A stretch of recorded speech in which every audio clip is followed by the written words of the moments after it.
By 1778, George Washington had been forced out of New York City, leaving the Continental Army flying entirely blind. This map of New York City and its surrounding waterways from the era shows why. The British held a total geographic chokehold, dominating the harbor, Manhattan, and most of Long Island. Sending traditional scouts across this perimeter was a death sentence. The Continental Congress had recently authorized the death penalty for espionage, and the British were equally unforgiving to captured spies. Washington recognized that without reliable information on troop movements and ship arrivals, the Continental Army would collapse. He turned to a 24-year-old cavalry officer named Major Benjamin Tallmadge with a nearly impossible task: build an intelligence pipeline right through the British blockade. Washington realized that his army's survival depended on more than just numbers. To plan a counteroffensive, he needed to replace his physical scouts with a new kind of engineering, a communication network that could survive inside hostile territory.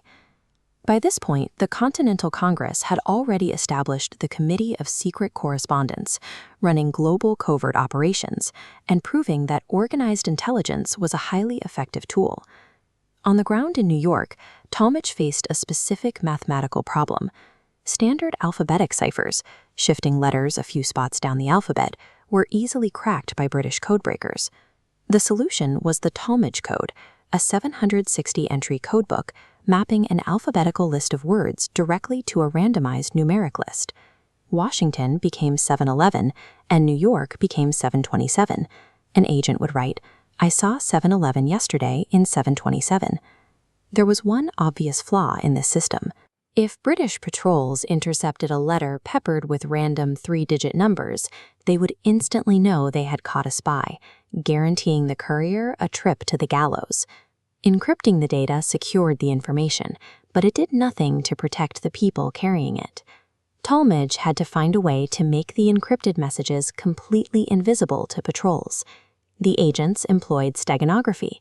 They embedded their numeric codes into ordinary, boring letters, disguising the intelligence as casual correspondence. For deeper concealment, they used one of the military's most guarded secrets. James J's sympathetic stain was a clear liquid brushed onto rough parchment that dried instantly, leaving absolutely no trace.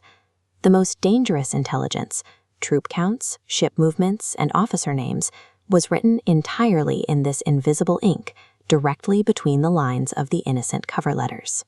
To insulate the network from capture, Tallmadge enforced strict operational discipline. He operated on an absolute need-to-know basis, keeping the true identities of his operatives hidden even from George Washington. The physical data traveled along what is now Long Island's Route 25A, passing through a chain of compartmentalized agents. Individuals like Abraham Woodhull, Caleb Brewster, and Anna Strong moved the intelligence piece by piece, isolated from the wider network. By layering numeric encryption over physical concealment and strict human compartmentalization, Tallmadge created a system where a single failure at one level wouldn't necessarily collapse the entire operation. The British Signals Organization in New York routinely intercepted Culper letters, yet throughout the entire war, they never managed to break the codebook cipher, nor did they realize they were holding paper covered in invisible ink. The secrecy was so airtight that the true identity of one primary agent, Robert Townsend, remained completely unknown to historians until 1929, 150 years later. This 18th century tradecraft maps directly to modern cybersecurity. Combining the codebook with invisible ink established what we call defense in depth, concentric, interlocking security layers. Restricting the physical codebooks mimics modern key management systems, while embedding ciphertext inside innocent letters forms early traffic analysis-resistant protocols. In 1790, President George Washington took a horse-drawn carriage tour down Route 25A along the Long Island Heritage Trail. To the public, it looked like a standard victory lap.